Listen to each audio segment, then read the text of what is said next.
Hello, and welcome to Khyber Shards, a 5th edition actual play set in the Eberron campaign world. Today, for Khyber Shards Answers, I'm solo, and I know just a couple weeks ago we talked about my preferred headgear, but it is cold in Texas, and it's not supposed to be cold in Texas, and so I'm cold. So, hat, gloves, hoodie, it's cold. Anyway, on the other hand, there's a dog in frame, and there's not usually, so, Argos. Yeah, good boy. All right. This week, just me, but we have some interesting DM questions, and so I think we're just going to jump right into that and talk through some of them and see where we go. So this might be a little bit of a short one. I had in mind to do a longer Stellanis conversation, and I still want to do that, but I realized that there's some upcoming stuff that will make for a good longer conversation. So I'm going to leave that alone for just a little while longer, and we'll come back around to that. Although we do have a couple of questions about giants and Stellanis, so we'll come around to that too. But first of all, Mia asks, Philip, you mentioned during the watch party, Mia hosts a watch party on her Discord for Khyber Shards every single Monday at 7 o'clock Central, and it is a blast. So if you come to our Discord, you'll get we announce it, and we can get you over there. So if you want to watch with cast and other fans, come check it out. But Mia asks, you mentioned during the watch party while Esri was while watching Esri communicate telepathically with our new nameless friend, that having any telepathic characters in a game is weird. Can you talk about why that is? What are the challenges? Yeah, so I've noticed actually recently that in 5th edition, it's actually a lot easier to get telepathy than in any other setting, or not setting, but system. In the Patreon game, the game I run for our patrons, there's a character, there have been a couple different characters with telepathy. I'm in a Dark Sun game where there's a character with telepathy. In this game, I've got 2 characters with telepathy. No one in my home game has telepathy, but there is just a lot more options for getting telepathic communication. Any warlock can get a degree of telepathy. There are a couple of different species that get you a degree of telepathy. So it's just a lot more available than it used to be in past editions. As far as the challenges of that, this is not to suggest that is what's happening in our current game, but one of the challenges is it means that the characters can always theoretically communicate silently. So normally, in a normal situation, if your characters are having conversation with someone, but they really want to say something privately, they can't. The person's right there. They've got to wait until a more opportune moment. But if you've got characters with telepathy, then they can just talk into each other's heads while the conversation is going on. There are some ways to deal with that. One way I tend to say that when you're communicating telepathically, it takes as long as it takes you to say something. It's not instantaneous. It's not the speed of thought. That's my view on it. So if you decide you want to have this silent telepathic conversation in the middle of another conversation, it means that you are standing there staring silently at the person you were intended to be talking to, and that sort of thing is going to get noticed. So there are ways that you can make it not particularly awkward during social encounters, but social encounters are the place where it tends to get more challenging to have a bunch of characters with telepathy, because it just means that a lot of the expectations and mores of your average social situation can be ignored and gone around, and so that can be challenging. It also makes things like stealth a little easier. That's not a huge problem, but it hasn't been an issue with Khyber Shards, partly because while half of the party currently has telepathy, the other half continue to be delightfully and blissfully stubborn about not realizing that they can speak back telepathically and always answering out loud, which is just a hilarious bit, and also, short circuits some of the potential advantage, though it hasn't. I don't think it's been particularly disadvantageous. I think it's mostly just been funny so far. So it's created a bit of narrative amusement. I also tend to play it that people don't expect you to talk into their minds. So if you talk into someone's mind, it weirds them out. And that also, I think, is a reasonable thing to consider when you have a character who can do that, is that no one really has any reason to be used to that unless they come from a culture or a species where that's normal. So yeah, that's kind of how I deal with it. But yeah, it's unusual. Even in 5th edition, it's a little bit unusual. But 5th edition is, of the editions of D&D that I have played, the one where getting telepathy is very, very easy by comparison to other editions. So I'm Spartacus asks, giants and Thelanis were their fae of a giant size? Or were the giants first giant in comparison to the fae? Well, there are large fae. There are Fomorians, just by mechanical size, are large. And I would also suggest that there must be giants that live in Thelanis, in the same way that there are, panthers and wolves and things like that live in Thelanis. They are, I would probably call them fae, and I would count them as fae, because Thelanis is a whole diverse world, and so it would have a diverse cast of characters. There are things that might often be found in Thelanis that would probably technically be monstrosities or something like that, but they're associated with the Feywild, and you get a lot of things like that. Technically, by the rules, Cal should just be a beast, but I rule him as Fey because he's from the Feywild. So, there's some, as far as the creature type giants are not typically Fey, but there are large Fey, like Fomorians, as I mentioned. And I would say there are probably giants that live in the Feywild, either because at some point they moved into the Feywild through a manifest zone, or they're native to the Feywild because, well, Feywild's full of stories. You would need Jack and the Beanstalk and that kind of story to exist. So I wouldn't have any problem with giants being in the Feywild. But most Fey, especially the things that we particularly associate with Fey, are not of an enormous size. And so, yeah, in a conflict between the Fey and the giants of Zindrig, the giants would be very much larger than the Fey. Unrelated, do dragon marks manifest outside of Khorvaire in this campaign? So none of the dragon marks originated in Sarlona, which is one of the 4 large continents of Eberron: Khorvaire, Arganessen, Sarlona, and Zindrig. Within the published materials, we know that no dragon marks originated on Sarlona, but it's not true to say that no dragon marks can manifest on Sarlona.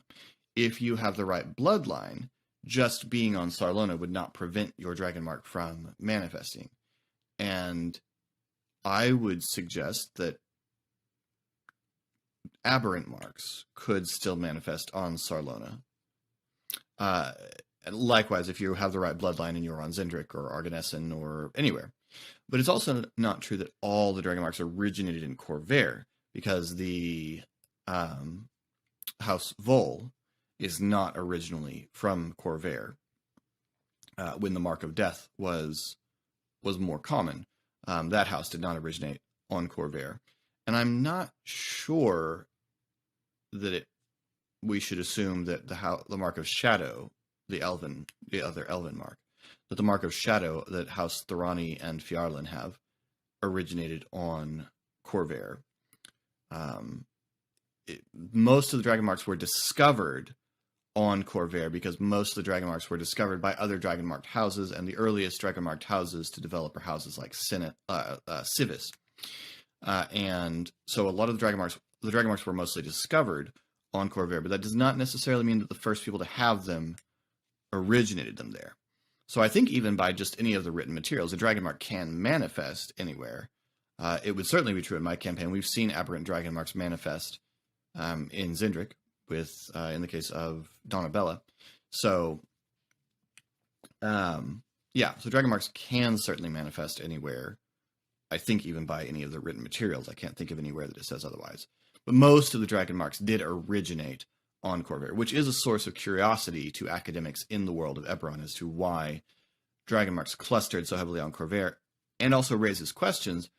Is it true that dragon marks clustered on Khorvaire, or might there be other dragon marks that manifested in Sarlona, which very, very little is known about Sarlona in Khorvaire, and less even still is known about Arganessen. It is implied heavily in the source material that the vast majority of the dragon marks originated in Khorvaire, but some of them definitely originated in Arenal, or perhaps even in Zindric before the Elvish migration to Arenal. So, So yes, dragon marks do manifest outside of Khorvaire in this campaign, and I think that's just normal. I couldn't find anything that said they can't manifest in them, but it is definitely true that none have originated in Sarlona in particular.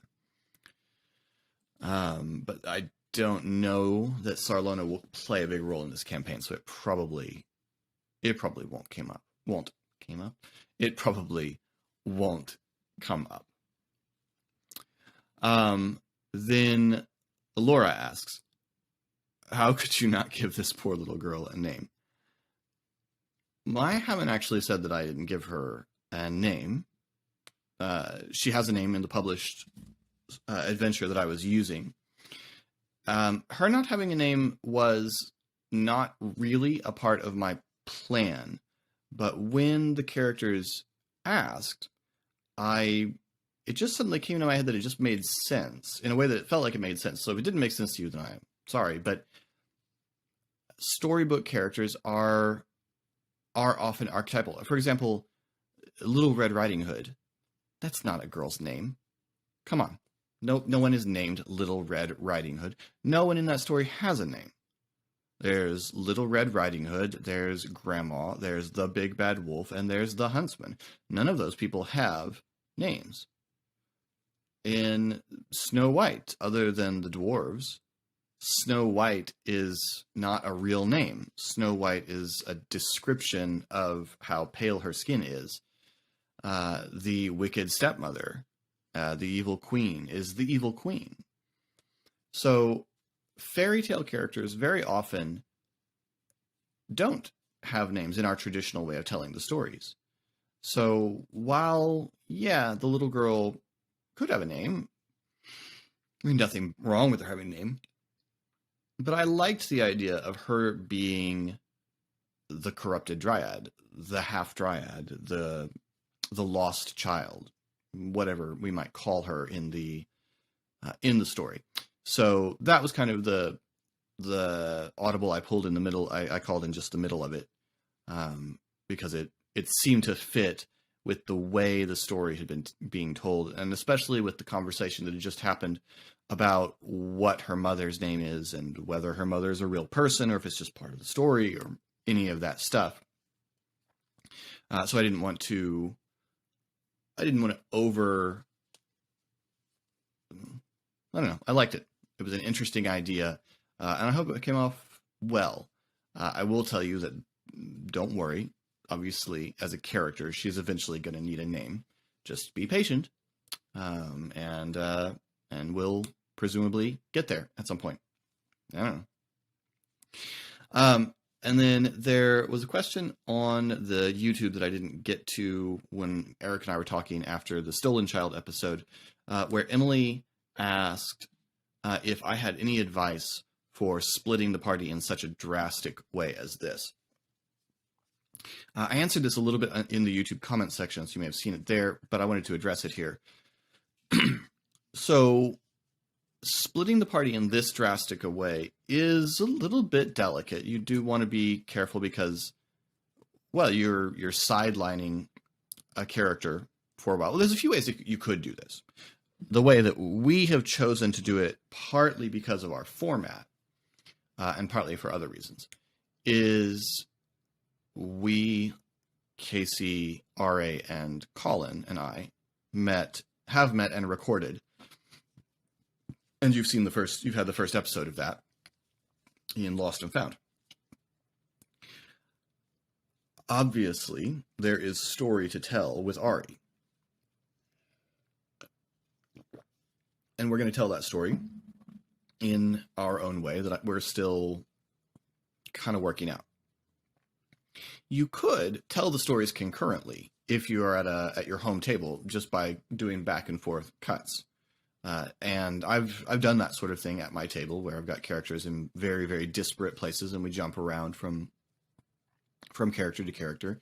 That is something that just requires some patience. If you've got a group that if you're not talking to one of the players for a little while, they get bored and start to do something else. That can be a little more difficult. But if you've got a group of players that enjoy watching the story, even when they're not the focus of the story, then that's easy to do.